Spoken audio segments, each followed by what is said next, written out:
और उसके अगले ही साल 1968 में यूपीएससी को फर्स्ट अटेम्प्ट में क्रैक करे थे। और जब अजित डोभाल जी 2 जनवरी 1972 में उस एरिया में जाते हैं जिसमें पुलिस भी घुसने के लिए डर रही थी, उनके वाइफ को ये भी पता नहीं था कि उनके घर में एक मिलिटेंट है और उनके लिए वो खाना बना रही है। जिस एरिया में पाकिस्तान न्यूक्लियर प्रोग्रामिंग कर रहा था, उसी एरिया में बिगर बनकर पूरा का पूरा इंटेल भारत को दे रहा था। और जब तक अजीत थी और जब अजीत डोभाल अंदर जाते हैं और मिल्टन से बात करते हैं कि मैं पाकिस्तानी हूँ और आईएसआई के द्वारा भेजा गया एसेट भी हूँ।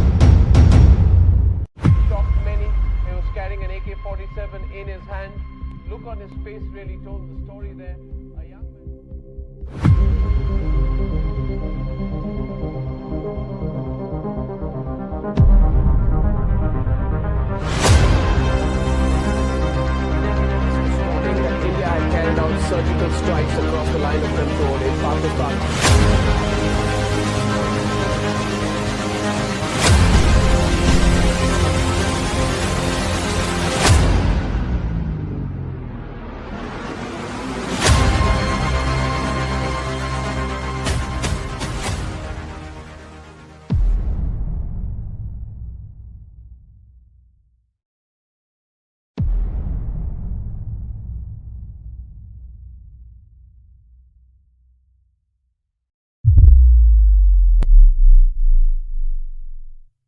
देखिए 28 जनवरी 1945 में उत्तराखंड के पूरी गढ़वाल में मेजर जी.एन. डोभाल के घर में अजित डोभाल जी का जन्म हुआ था।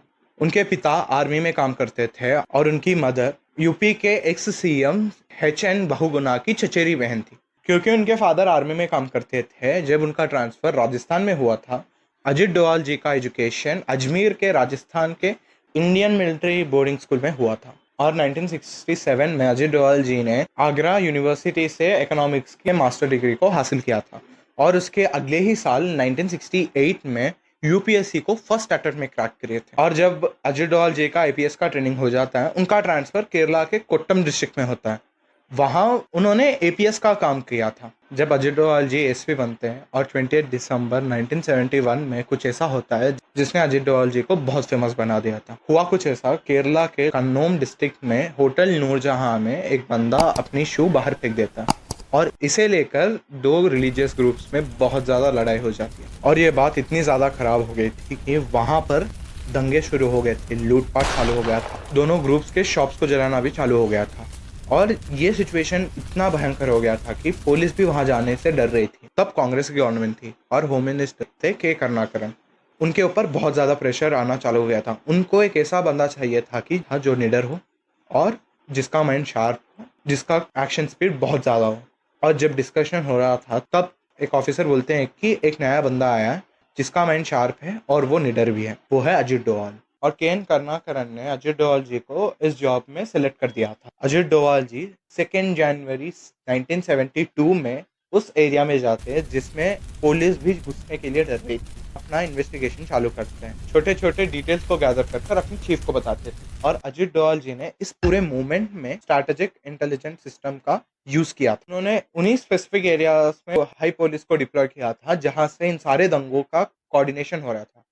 और अजित डोभाल जी बिना लाठी चार्ज किए उन्हीं दो ग्रुप्स के मेन लीड जो इस पूरे दंगे को लीड कर रहे थे, उन्हें लेकर आकर नेगोशिएशन चालू कर दिया था। और जब ये पूरा नेगोशिएशन हुआ था, अजित डोभाल जी को एक समझ में आया था, लोग इसीलिए गुस्सा थे क्योंकि उनका सामान लूटा गया था। अजित डोभाल जी ने सारे सामान को गैदर कर कर दोनों ग्रुप्स में डिवाइड कर दिया था और इस पूरे इंसिडेंट को जीरो वायलेंस निकाल कर हैंडल कर दिया था। ये मिशन होने के बाद अजित डोभाल जी के स्ट्रैटेजी को बहुत ज़्यादा अप्रिशिएट किया गया था। और थोड़ी सालों के बाद जब इंदिरा गांधी की गवर्नमेंट आई, तब अजित डोभाल को केरला से निकालकर न्यू दिल्ली को ट्रांसफर कर दिया था।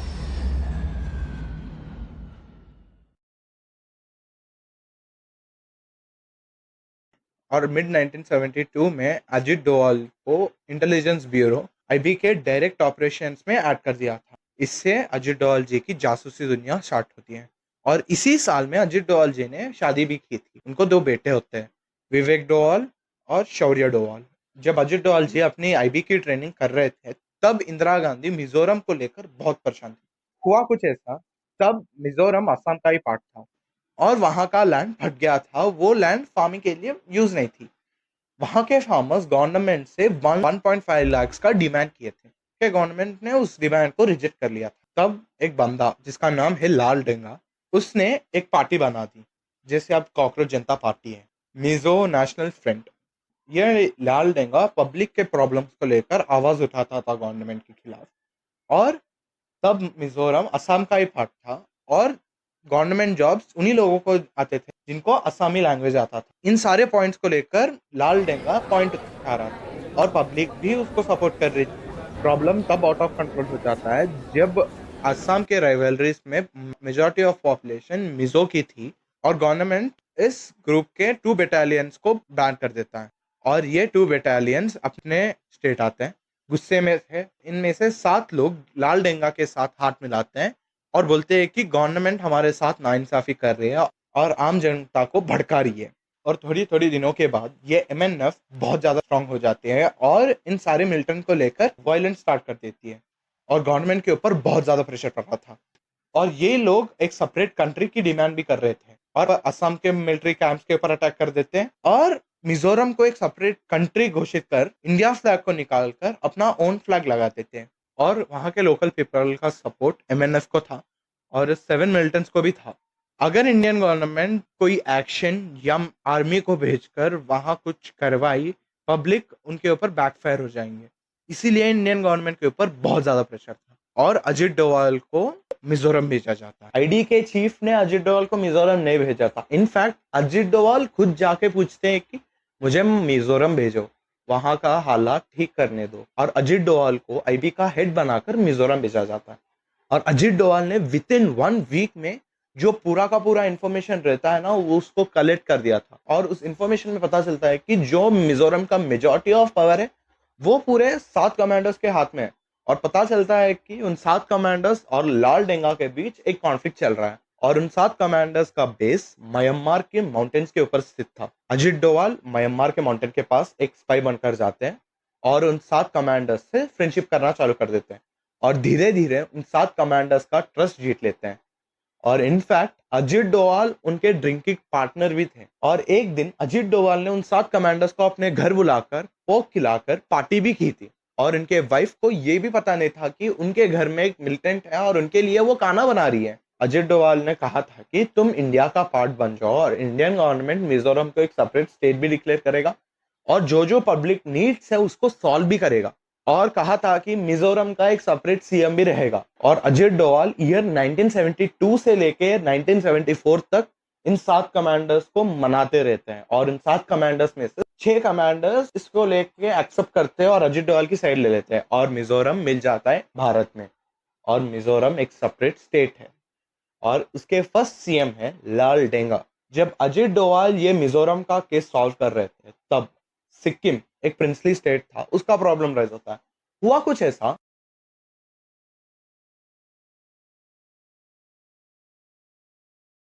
तालडेंग नामगिलिया सिक्किम के राजा थे और वो एक हनी ट्रैप में फंस जाते हैं। हुआ कुछ ऐसा, यूएसए की सीआईए एजेंट होप कुक से राजा को प्यार हो जाता है और वो दोनों शादी करते हैं और धीरे धीरे पूरे सिक्किम का कंट्रोल क्वीन के हाथों में जा रही थी। इसे लेकर इंदिरा गांधी बहुत परेशान थी और रॉ के हेड आरंको को सिक्किम भेजती है और बोलती है कि पूरा इन्फॉर्मेशन कलेक्ट करके लाओ। जब आरंको इन्फॉर्मेशन कलेक्ट कर रहे थे तब उनको एक आइडिया आता है, जो सिक्किम के लोकल पार्टीज थे उनको बड़ा बनाकर पब्लिक को भरोसा दिलाकर राजा के खिलाफ कर देंगे। और ये प्लान को लीड करने वाले थे अजित डोवाल। अजित डोवाल सिक्किम जाते हैं। जाने के तुरंत वो वहां के जो लोकल यूनिट ऑफ कांग्रेस के क्रिएटर काजी डोजी से मिलते हैं और पूरा प्लान बताते हैं। थोड़े महीनों के बाद पूरा प्लान के अकॉर्डिंग चल रहा था। पब्लिक का सपोर्ट काजी को था और पब्लिक के सपोर्ट की वजह से काजी राजा के ऊपर प्रेशर बनाता है इलेक्शंस का। सिक्किम में इलेक्शंस होते हैं और होने के बाद काजी जीतता है और सिक्किम का फर्स्ट पीएम बनता है। पीएम क्योंकि तब सिक्किम एक अलग कंट्री था और भारत से जुड़ा नहीं था, उसके बारे में मैं आगे बताऊंगा। जब काजी पीएम बनता है थोड़े महीनों के बाद इंदिरा गांधी को एक चिट्ठी लिखता है। उसमें लिखा था कि मेरा कंट्रोल सिक्किम से जा रहा है और राजा पब्लिक के पावर को बहुत ज्यादा मिसयूज कर रहा है। ये लेटर पढ़ने के बाद इंदिरा गांधी सिक्किम में मिलिट्री को घुसाकर राजा के पैलेस को सीज करा देती है और पब्लिक से वोटिंग कराती है कि इंडिया से मिलना है कि नहीं। 95% पब्लिक इंडिया से मिलने के लिए थे और मई 16, 1975 सिक्किम मिल जाता है और सिक्किम के फर्स्ट सीएम बनते हैं काजी।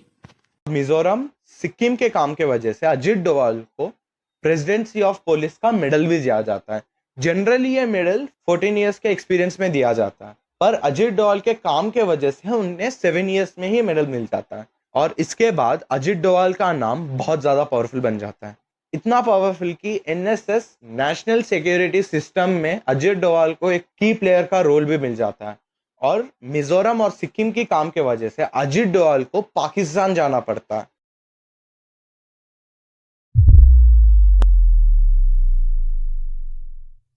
तभी इंडिया न्यूक्लियर टेस्ट भी करता है और कुत्ते कहाँ शांत बैठने वाले थे, पाकिस्तान को भी करना था। पाकिस्तान फ्रांस और चाइना से मिलकर न्यूक्लियर टेस्ट करने वाली थी। फ्रांस को पता चल गया ये आतंकवादी लोग तो न्यूक्लियर टेस्ट करने वाले हैं, मैं इससे बाहर जाता हूँ, और फ्रांस इससे बाहर चले जाते हैं। चाइना हटने वालों में से नहीं था। पाकिस्तान और चाइना दोनों मिलकर न्यूक्लियर टेस्ट करने वाले थे। तब ये बात इंडिया में पता चलती है और इंदिरा गांधी रॉ और आईबी के ऑफिसर्स को बुलाकर बोलते हैं कि इस काम को कैसे ना कैसे भी करके रोको, और इंटेलिजेंस तुरंत काम में लग जाती है और अपने एसेट्स पाकिस्तान और चाइना भेजना चालू कर देती है।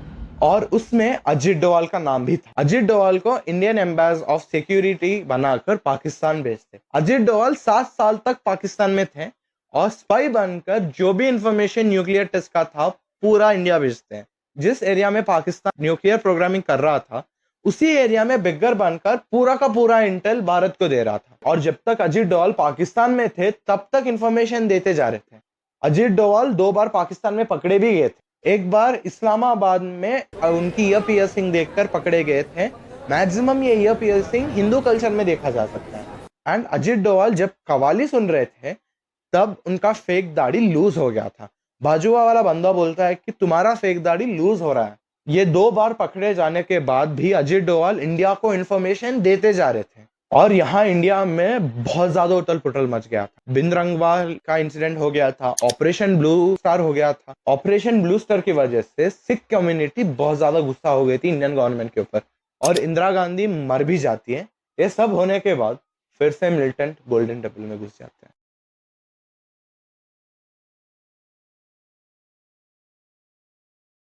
ईयर 1988 में फिर से मिलिटेंट्स गोल्डन टेम्पल के अंदर घुस जाते हैं। इस बार खलजीकिस्तान कमांडोज, ब्रिंडन वाले टाइगर फोर्स ऑफ खलजीकिस्तान और बब्बर खालीस मिलिटेंट्स ये सारे गोल्डन टेम्पल के रूम नंबर 14 में जाके सेटल हो जाते हैं और उनको पता था इस बार कमांडोज गोल्डन टेम्पल के अंदर घुसेंगे नहीं। और तब के पीएम थे राजीव गांधी और राजीव गांधी को पता था अगर अंदर घुस गया है तो फिर सिख कम्युनिटी गुस्सा हो जाएगी और राजीव गांधी इंटेलिजेंस को बुलाते हैं और बोलते हैं कि उन्हें बाहर निकालो और सिचुएशन को कंट्रोल में लेकर आओ। जब ये पूरा हो रहा था तब अजित डोभाल पाकिस्तान में थे और अजित डोभाल पाकिस्तान में से इंडिया को इन्फॉर्मेशन दे रहे थे। और जब ये पता चलता है अजित डोभाल को पाकिस्तान में से इंडिया बुलाया जाता है और इस पूरे ऑपरेशन को लीड कर रहे थे केपीएस गिल और इस पूरा ऑपरेशन का नाम पड़ता है operation black thunder. Ajit Doval को पूरा सिचुएशन बताया जाता है। कमांडर्स को पंजाब बुलाया जाता है। पूरे कमांडर्स को गोल्डन टेम्पल के चारों ओर बैठने के लिए बोलते हैं और अजित डोभाल को पता था एक बंदा तो अंदर जाना है। तब अजित डोभाल को एक आइडिया आता है। वो था अजित डोभाल एक रिक्शे वाले का गेटअप लेते हैं और जो भी छोटे छोटा डिटेल और इन्फॉर्मेशन गोल्डन टेम्पल के पास था उसे कलेक्ट करना चालू करते हैं। अजित डोभाल को पता था एक ना एक बंदा तो अंदर जाना है। अंदर जाए बिना ये मिशन इम्पॉसिबल था और मिलिटेंट्स को मारना इम्पॉसिबल था। अजित डोभाल एक रिस्की काम करते हैं, अंदर जाते हैं क्योंकि अजित डोभाल पाकिस्तान में थे, उनका उर्दू अच्छी थी। और जब अजित डोभाल अंदर जाते हैं और मिलिटेंट से बात करते हैं कि मैं पाकिस्तानी हूँ और आईएसआई के द्वारा भेजा गया एसेट भी हूँ, मल्टीपल टाइम्स अजित डोभाल बोलने के बाद वो मिलिटेंट्स अजित डोभाल को एक पाकिस्तान के द्वारा भेजा गया स्पाई मानते हैं। मिलिटेंट्स को अजित डोभाल कमांडर्स का लोकेशन बोलते हैं और बोलते हैं कि इस बार गवर्नमेंट बहुत ज्यादा डरी हुई है और कुछ भी एक्शन नहीं लेने वाला है। और अजित डोभाल अंदर बाहर चलना चालू करते हैं। उन मिलिटेंट्स को लग रहा था कि अजित डोभाल बाहर का इंफॉर्मेशन अंदर लेकर आ रहे हैं, पर उनको पता नहीं था कि अजित डोभाल अंदर का इंफॉर्मेशन बाहर दे रहे हैं। अजित डोभाल ने उन लोगों का लोकेशन, उनका इंफॉर्मेशन सारा कलेक्ट कर दिया था। बाहर जाके गिल जी को बोलना चालू कर दिए थे और गिल से बोलते हैं कि मुझे एनएसजी कमांडोज चाहिए इसी वक्त। और एनएसजी कमांडोज को ऑर्डर देते हैं कि तुम लोग इसी रात अमृतसर आओ। और एनएसजी कमांडोज को बोलते हैं कि तुम एक पुलिस के वर्दी पर आओ, क्योंकि किसी को भी आपके ऊपर शक नहीं होगा। सीआरपीएफ कमांडोज को रिप्लेस कर एनजीएस कमांडोज को लगा दिया गया था और एनजीएस कमांडोज को पूरा इंफॉर्मेशन दिया जाता है। मिलिटेंट्स का लोकेशन बताया जाता है, मिलिटेंट्स कहाँ कहाँ छुपे हैं ये सब बताया जाता है। अजित डोभाल यहाँ एक मास्टरमाइंड स्ट्रोक देते हैं।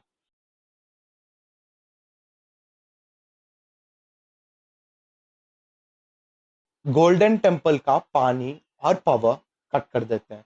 इसका रीजन था कि जब मिलिटेंट्स पानी पीने के लिए बाहर आएंगे तब एनएसजी कमांडोज उनको मार देंगे। ऐसा ही हुआ था। 15 मई को उन लोगों का लीडर जहांगीर सिंह पानी पीने के लिए गोल्डन टेम्पल के बाहर आता है और स्नाइपर उसे मार देते हैं। और जब अजित डोभाल अंदर जाते हैं रिक्शा वाला बन के, तब पूरे के पूरे मिलिटेंट्स डरे हुए थे और अजित डोभाल बोलते हैं कि इस टाइम पे तुम लोग सरेंडर हो जाओ और ये मिशन हम अगली बार करेंगे, फ्यूचर में करेंगे। और वो लोग पहले एक्सेप्ट नहीं करते हैं। अजित डोभाल उनको लगातार 3 दिनों तक कन्विंस करते रहते हैं और मई 18 को ये सारे मिलिटेंट सरेंडर हो जाते हैं। और ये ऑपरेशन बहुत ज्यादा रिस्की था, क्योंकि एक भी मिलिटेंट को अजित डोभाल के ऊपर शक आया ना, उनकी मौत वहां ही निश्चित थी। और ये ऑपरेशन होने के बाद अजित डोभाल को 1992 में लंदन भेजा जाता है और लंदन से भी अजित डोभाल इंडिया के लिए काम कर रहे थे। ईयर 1998 में इंडिया में बीजेपी की सरकार आती है। ठीक एक साल के बाद 24 दिसंबर 1999 को इंडियन एयरलाइंस के प्लेन IC-814, ये वही प्लेन है जो धुरंधर पार्ट 1 में स्टार्टिंग सीन में दिखाया जाता है। और इस प्लेन में 170 से लेके 180 पैसेंजर्स तक थे। और ये प्लेन जब इंडियन एयरलाइंस में एंटर होती है तब एक ग्रुप ऑफ टेररिस्ट बाहर निकलकर बोलते हैं हमने इस प्लेन को हाईजैक कर लिया है। उस टेररिस्ट ग्रुप का नाम था हरकत उल मुजाहिदीन।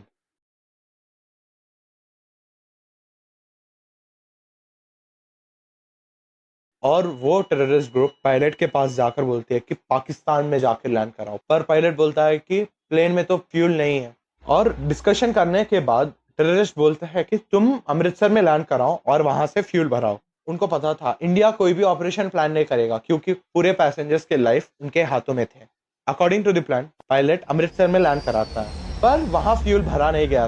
टेररिस्ट को इंडियन गवर्नमेंट के ऊपर शक होता है और वहां से पाकिस्तान के लाहौर में लैंड कराता है। और पाकिस्तान के एयरलाइंस भी मानते नहीं है और वहां से दुबई लेके जाता है। दुबई में फ्यूल भराकर अफगानिस्तान के कंधार एयरपोर्ट में लैंड कराया जाता है। और इंडिया को ये बात पता चलता है और इंडिया एक ऑफिसर को भिजाती है कि और बोलती है कि उनका डिमांड्स क्या है जान कराओ।